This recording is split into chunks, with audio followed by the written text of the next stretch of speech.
Welcome to the world of middle of the week church, right? This is it. It's wonderful to be here. If you don't come out here in person, you're missing out because you never know what you're going to get. But we are in the book of Acts, so that's something you can at least anticipate will happen because we are still working on it. Acts chapter 19, we're going to finish up that tonight. Speaking of India, in 2008, in the Kandahar region of India, riots and violence broke out. As the dust settled, the numbers were astounding. Approximately 54,000 people became homeless, hundreds of villages burned, and over 200 churches were destroyed. The cause of the riots, according to official review, were centered around several factors, including conversions to Christianity. Nationalist Hindus were attacking areas where the lower caste had converted to Christianity and their status in society had changed. You see, there in India, the Christian faith, when fully lived out, should have had an impact on the world there. And just like today, if we have our faith lived out the right way, it should have a impact on the world around us as well. And as the illustration shows, sometimes it can even lead to some unfortunate events when we live that faith out so other people can see. Now, those riots in India weren't the first of this type of circumstances because of the conversions to Christian faith. Paul here in Ephesus had been there for some time. He'd been teaching and ministering. This is probably one of the longer places he had stayed. And he continued to teach and have an influence in that city. In the previous passage we saw that many of the practitioners of magic had turned away from their way of living and following kind of the mystical arts and began following Christianity. They converted to Christianity. And y'all remember what they did as a result to prove their faith? Remember books. That's right. They burned all their books and all those occultic tools as a symbol that they were leaving all of that behind. I mean, that's pretty much clear. We talk about burning bridges. I mean, that's pretty much as clear as it gets when you destroy all that stuff as a way of your life and you turn away from that saying that you're going a different way. Well, as a result, problems arose in Ephesus, and that's what we're going to see tonight as we read. And if we want to put a title on this passage tonight, we're going to call it Undeniable Impact. Having an undeniable impact. There was an undeniable impact, as we will see. All right, let's read verses 21 to 41. We'll finish up chapter 19. So when these things were accomplished, Paul proposed in the Spirit, when he had passed through Macedonia and Achaia, to go to Jerusalem, saying, after I have been there, I must also see Rome. So he went to Macedonia. Two of those who ministered to him, Timothy and Erastus, and he himself stayed in Asia for a time. And about that time, there arose a great commotion about the way. For a certain man named Demetrius, a silversmith, who made silver shrines of Diana, brought no small profit to the craftsmen. He called them together with the workers of similar occupation and said, men, you know that we have our prosperity by this trade. Moreover, you see and hear that not only at Ephesus, but throughout almost all Asia, this Paul has persuaded and turned away many people, saying that they are not gods which are made with hands. So not only is this trade of ours in danger of falling into disrepute, but also the temple of the great goddess Diana may be despised and her magnificence destroyed, whom all Asia and the world worship. Now when they heard this, they were full of wrath and cried out, saying, great is Diana of the Ephesians. So the whole city was filled with confusion and rushed into the theater with one accord, having seized Gaius and Aristarchus, Macedonians, Paul's travel companions. And when Paul wanted to go in to the people, the disciples would not allow him. Then some of the officials of Asia, who were his friends, sent to him pleading that he would not venture into the theater. Some therefore cried one thing and some another, for the assembly was confused, and most of them did not know why they had come together. And they drew Alexander out of the multitude, the Jews putting him forward, and Alexander motioned with his hand and wanted to make his defense to the people. But when they found out that he was a Jew, all with one voice cried out for about 2 hours, "Great is Diana of the Ephesians." And when the city clerk had quieted the crowd, he said, "Men of Ephesus, what man is there who does not know that the city of the Ephesians is temple guardian of the great goddess Diana, and of the image which fell down from Zeus? Therefore, since these things cannot be denied, you ought to be quiet and do nothing rashly. For you have brought these men here who are neither robbers of temples nor blasphemers of your goddess. Therefore, if Demetrius and his fellow craftsmen have a case against anyone, the courts are open and there are proconsuls. Let them bring charges against one another. But if you have any other inquiry to make, it should be determined in the lawful assembly. For we are in danger of being called into question for today's uproar, there being no reason which we may give to account for this disorderly gathering." And when he had said these things, he dismissed the assembly. All right, so there's a lot going on there. There's a lot going on there, so we're going to kind of unpack all of this and break it down for you so that you can kind of understand what's happening. First of all, I want to break it down into kind of two groups of people, okay? If we're talking about an impact, an undeniable impact, then we're going to talk about those that are impacting or doing the impacting, and those are the ones that are being impacted, okay? So first, we're going to look at those who are having the impact. Those who are causing the impact. Now, obviously, we know Paul, even though it's kind of like, inferred that he caused all of this, basically by those that, brought this whole accusation and riot about. They even mentioned it was Paul. They say that, it's kind of like he's responsible for turning all these people away from following after, these Greek gods. And it's all Paul, which we know it's not all Paul, right? There was a lot of people involved in it. Paul was just a piece of the puzzle. As we know, there were many people that were involved in bringing about this whole movement throughout Asia. That has been happening. Northern Asia, through Macedonia, over to Corinth, all the way through to, here now into Ephesus. So this whole little area, this whole circle of Asia and Asia Minor has been impacted by the workings of Paul and his travel companions. As we saw a couple of those even mentioned here today that are kind of newly mentioned to us in Aristarchus and Gaius. So those are newly mentioned travel companions. Because we've talked about Timothy, right? We've talked about Silas. We've talked about Barnabas. We've talked about these other travel companions that he's had. But now we're starting to see some others that are, and all of these are having impacts. All of them are out there. It's not just one guy doing all the talking, one guy doing all the ministering, one guy doing all the teaching, one guy doing all the witnessing. It's a team effort. But yet we know that he had a big role in that. But here, and how many of y'all remember, it was back in chapter 11, Acts chapter 11, is whenever the first time that people that were following Jesus were identified as something. What were they first called?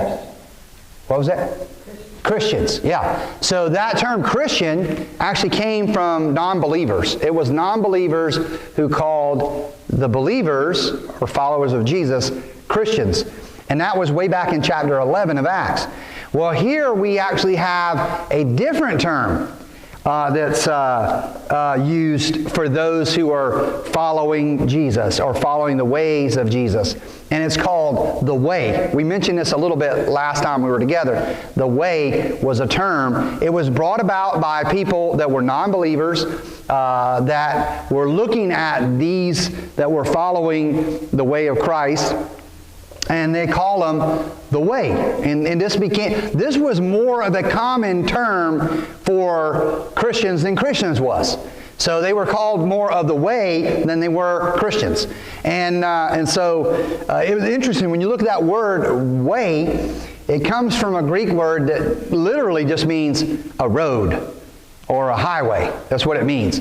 But it can mean, and it has inference to mean, or other meanings to mean, a way of thought, a way of a kind of a mindset, if you will, or even a decision, as if you were making a commitment. You've decided on a way. You decided on, you kind of, it's kind of like, you used to hear people say, set in their ways. What does that mean? Does that mean they sit in one place physically and they don't move? No. It's more of a way of thinking, right? It's they're set in how they think. It's what they think is right or what they think it should be done, how things should be done. Well, that's kind of this term. When they say they're the way, it's kind of like they're looking at them as a people that are committed to a certain mindset or a certain lifestyle. And so this is what they're called. And it's these that are of the way that are making the impact. They're the ones that are calling out. They're saying, hey, this is the reason of the uproar. This is what Luke is telling us about. Okay? And so those identified here had made up their mind and were committed to following Jesus. It was undeniable, okay? They were seen as people that were committed to following Christ, and it was undeniable in what they were doing. They were unashamedly doing it. It's literally what all of us should be as Christians today. There shouldn't be somebody that doubts we're a Christian. There should be no lack of evidence, right? The evidence should be so overwhelming, there's no way we can get away with it, right? We're guilty as charged when it comes to being followers of Jesus. No matter, not just when we're on, it's easy to be that way when you're here on Sundays. It's easy to be that way when you're here on Wednesdays. It's easy to be that way when you're around the church or church family, church group, when you're around church people. But, if someone were to follow you around every day, every night, even while you're by yourself, and see where you are, and it should be undeniable that you are a follower of Jesus. That's how it was with these people. And so they were making an impact. They had such an impact, it began to actually affect the culture around them. Now, we've talked about that. We've talked about impacting our culture. We talked about having an impact, doing things that would impact our culture. Well, it was literally shaking them up. Now, how is one way it was impacting their culture, this undeniable impact? How was it affecting them? You've got to put your thinking caps on, because you'll learn a little bit from last week and a little bit from what we read. What was the impact it was making on the environment around them? Anybody? It's changing the status quo for a lot of them. Okay, yeah. Status quo was changing. Okay. What was the complaint that this silversmith had? That people would no longer worship Diana. Yeah. And it wasn't necessarily that they wouldn't worship Diana, but they wouldn't purchase their little idols, right?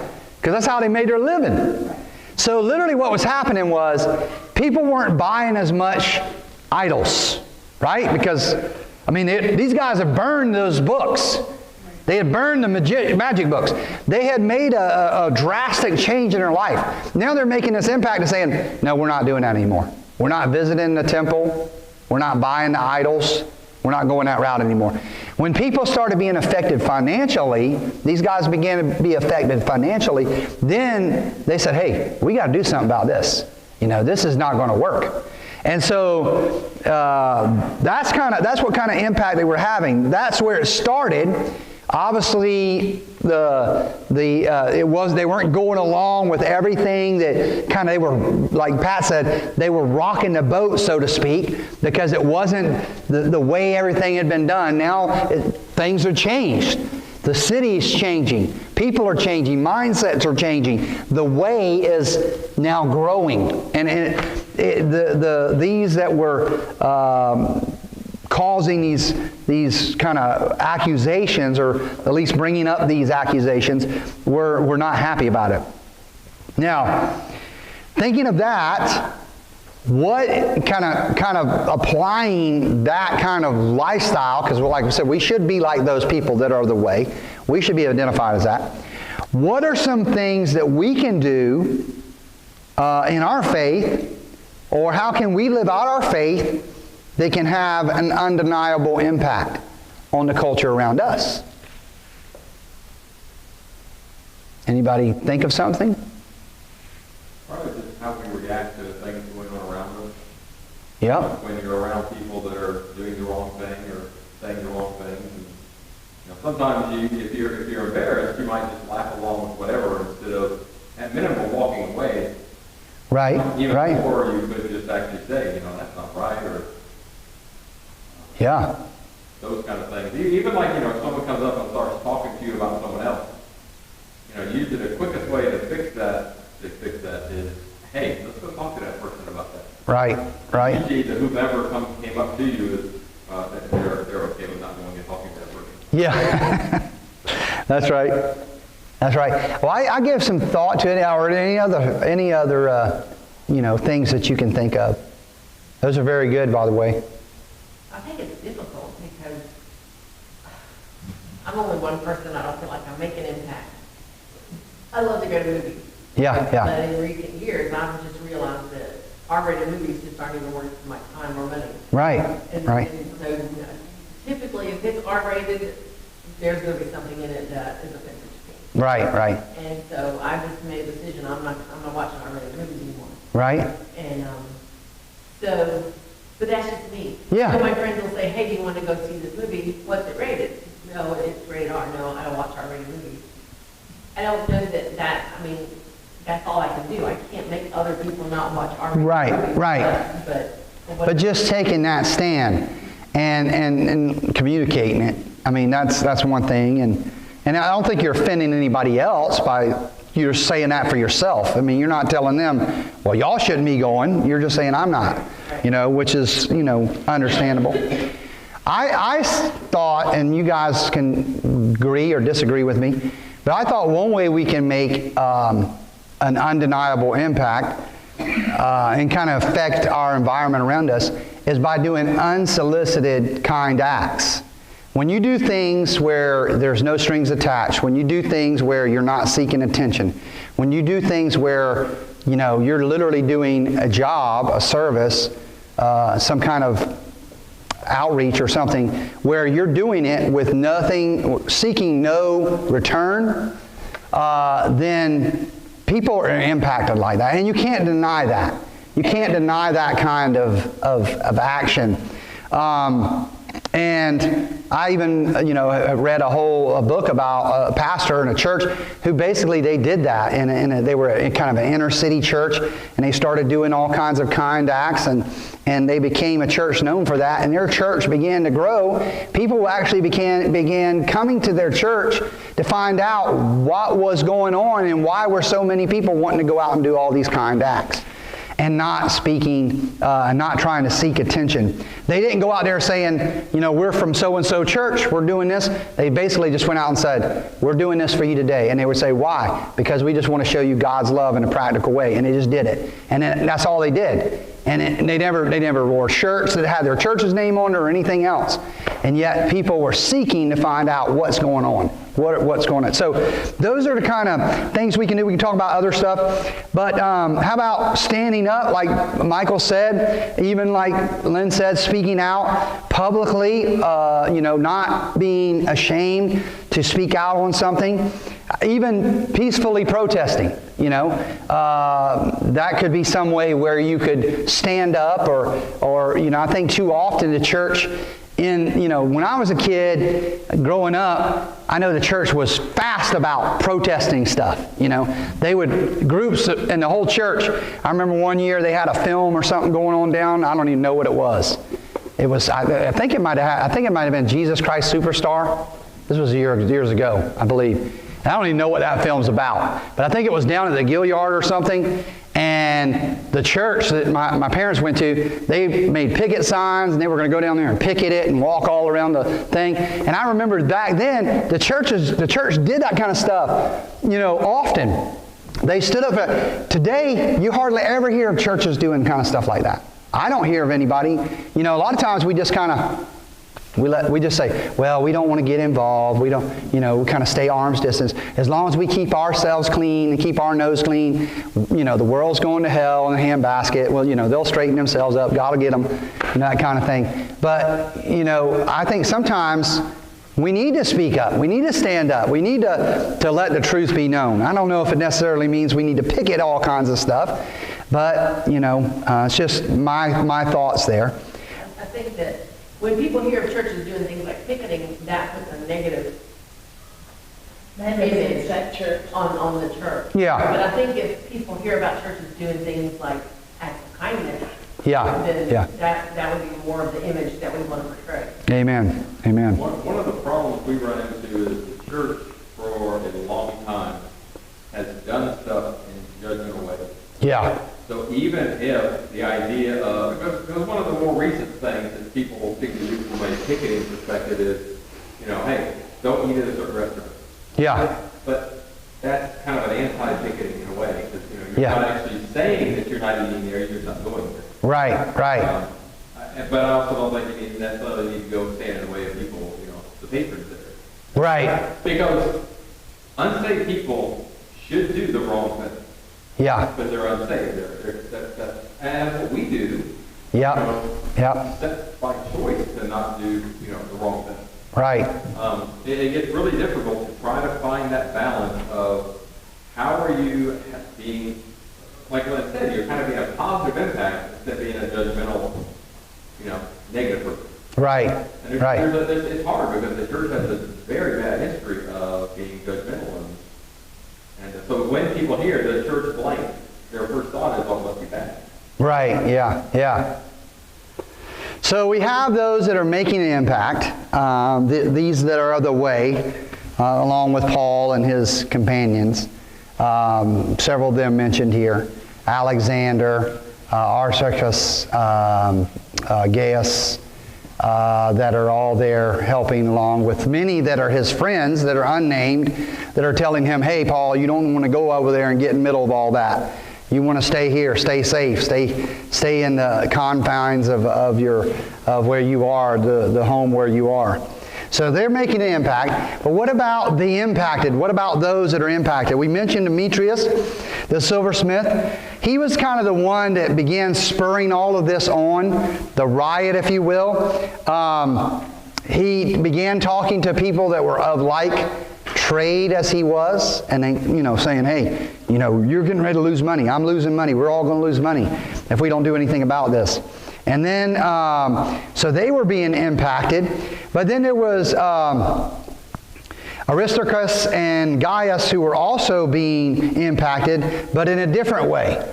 Now, how were they being impacted? Well, they were following Paul. Yeah, they were following Paul, and they were down there and caught in the fray. They were in the middle of all this. They got caught up in the middle of all this.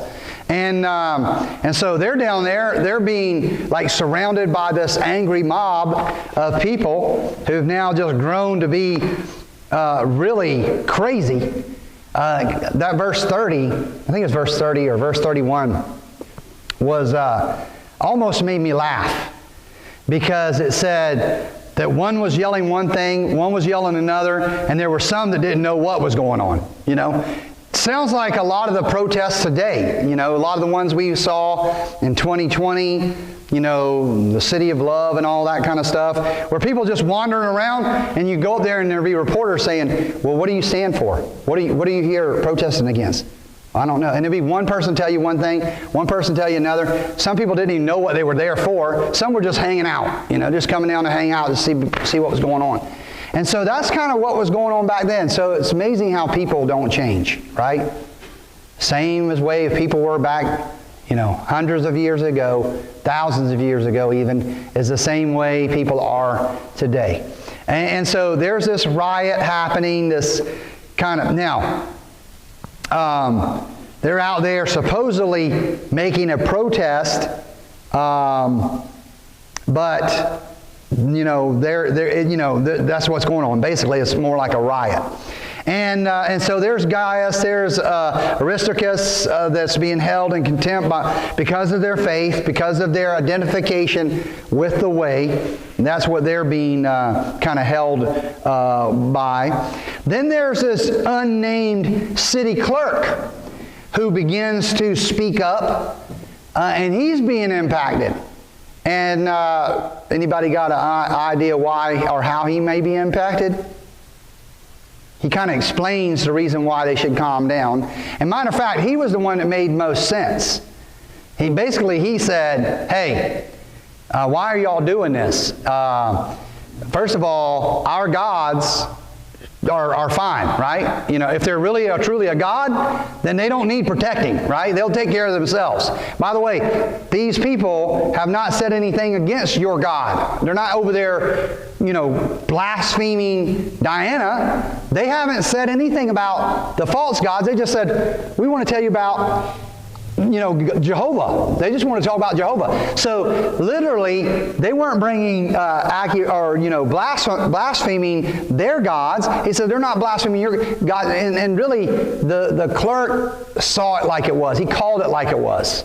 Because these guys, these silversmith guys who had caused all this rioting, this uproar, they were just doing it mainly for their money.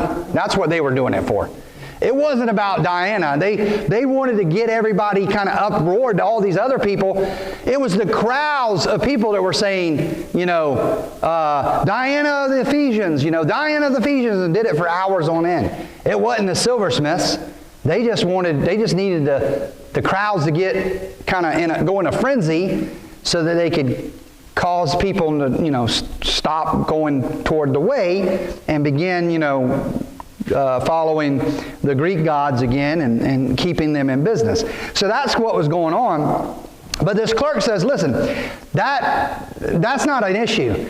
And if the silversmiths, if they do have an issue with, Gaius or Aristarchus or Alexander or Paul or any of these other followers of the way, then they could easily go to the proconsul. Right? They can easily take them to court. They can easily go seek, a judgment on their behalf and get a ruling, and then everything will be done in order. See what was going on, and Ephesians was one of the, Ephesus was one of the larger cities. Had a lot of different people in there, a lot of different people groups in this region, and they had their own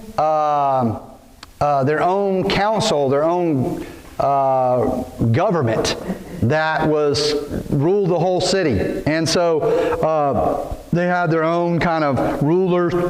It was all under Caesar. It was under Caesar's rule, under Caesar's control.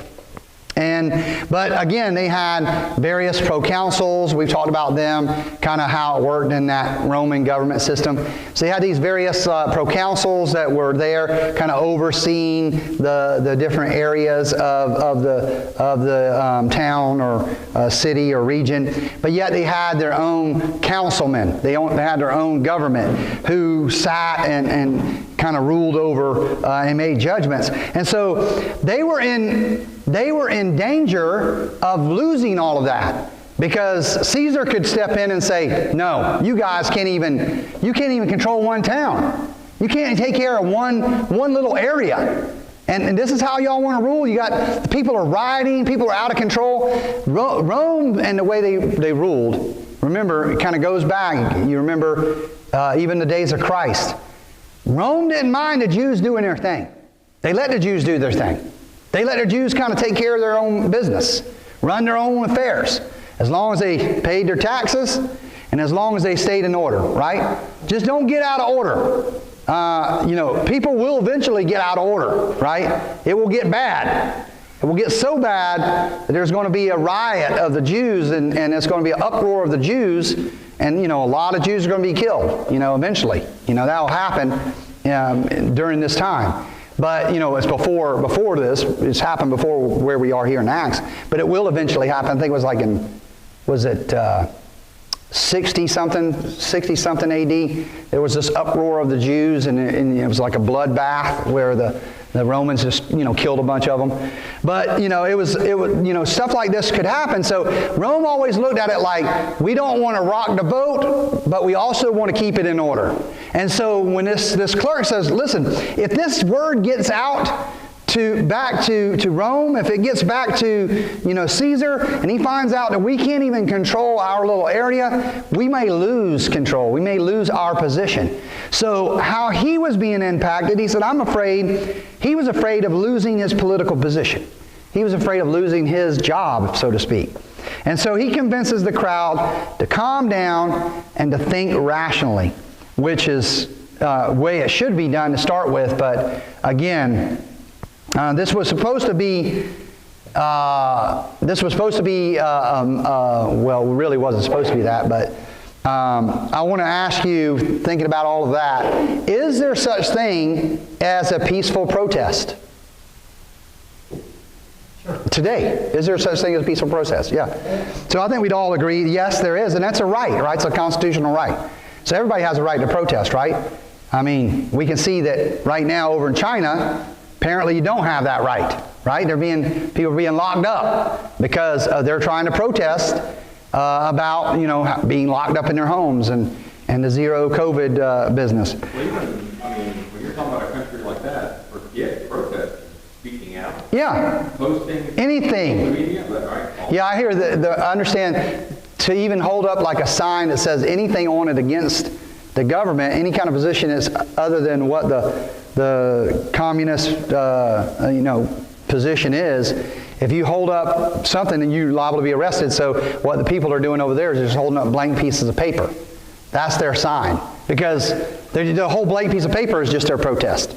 Because it doesn't say anything, but just so they hold a sign up, they're protesting in that way. But then they're still being locked up because they're out on the street and they're not where they're supposed to be. But I digress on all that. The point is, was this a peaceful protest?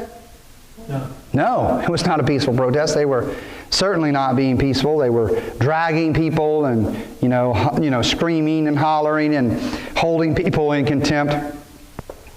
I think we've talked about,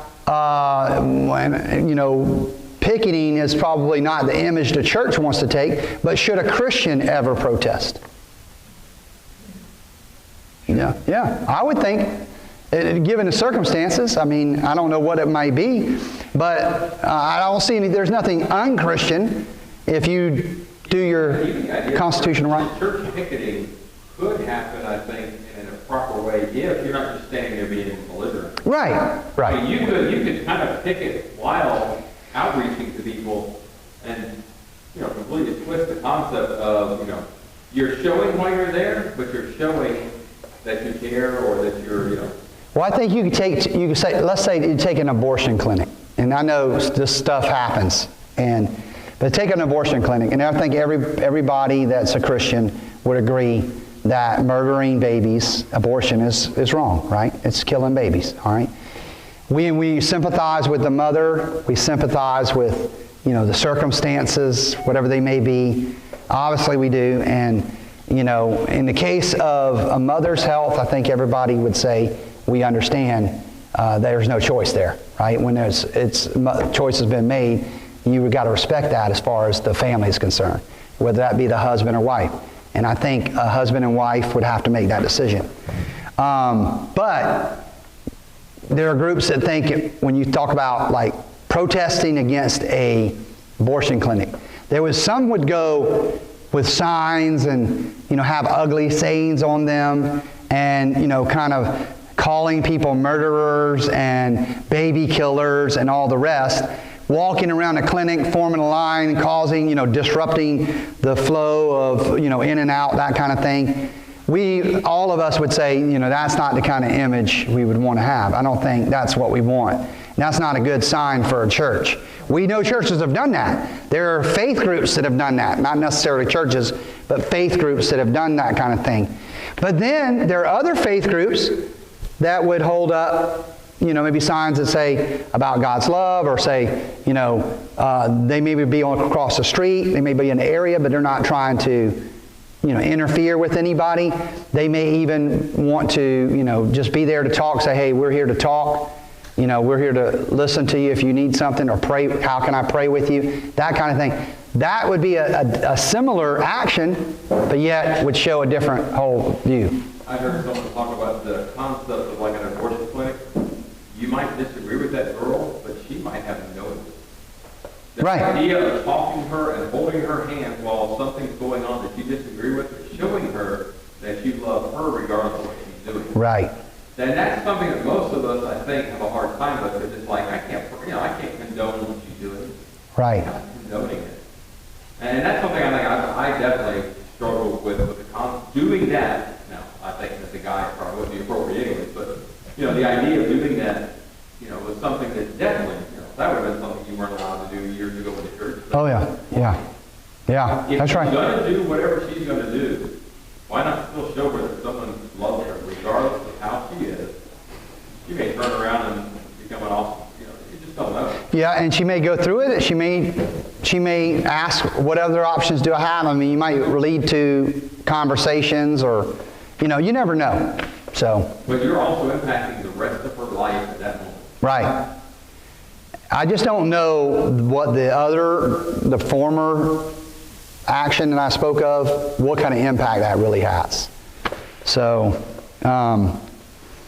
so let's wrap it up.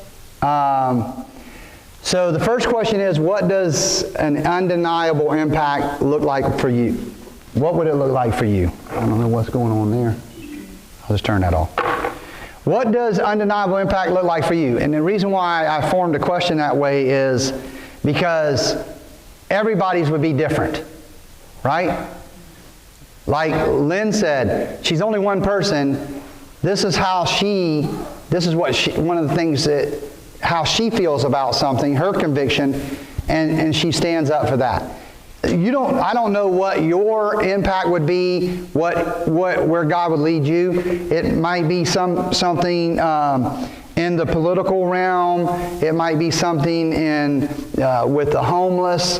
I always think of, Brother James Ross, and I see what he does there and his ministry. Definitely,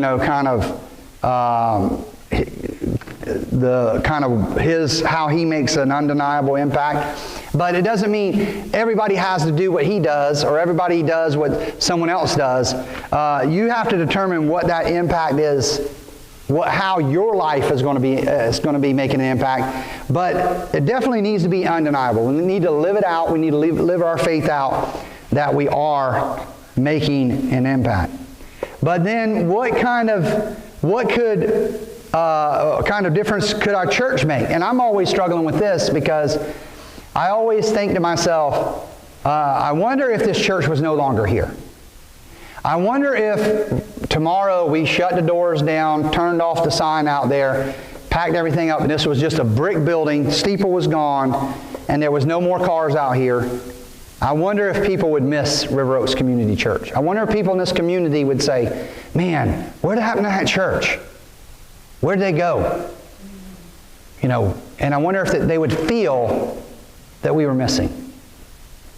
So that's kind of always been my struggle, is because I want our church to make an impact, and we should be making that undeniable impact as well. I think we are making some impact. I don't know how great it is, but I think we are making some, and I hope that will grow. But it takes a team to make that happen. And then, is there anything that we should be standing up for as a church, individually? And maybe these are just rhetorical questions that I'm asking, But I'm wondering, is there something that we could stand up for as a church? Is there something we could stand up for, speak out more as individually? And so just kind of leave that to ponder with as we kind of close out our study tonight. I think we would all agree that the Lord wants us to live in such a way that we are making a difference, that our lives are touching others. Doesn't mean that we have to be, trailblazers and be a way that, we're burning down, bars and all that kind of stuff. Nobody says anything like that. But we should be making an impact that we are making a difference. That when we go, people say, my life was different because of this person. So hopefully you've been encouraged tonight. Hopefully this has been a blessing to you. Next week, we got 2 more weeks on a Wednesday. So December's kind of a little bit of a busier month. So 2 more weeks in Acts. And then we're going to take a Christmas break and we'll be back on January the 4th.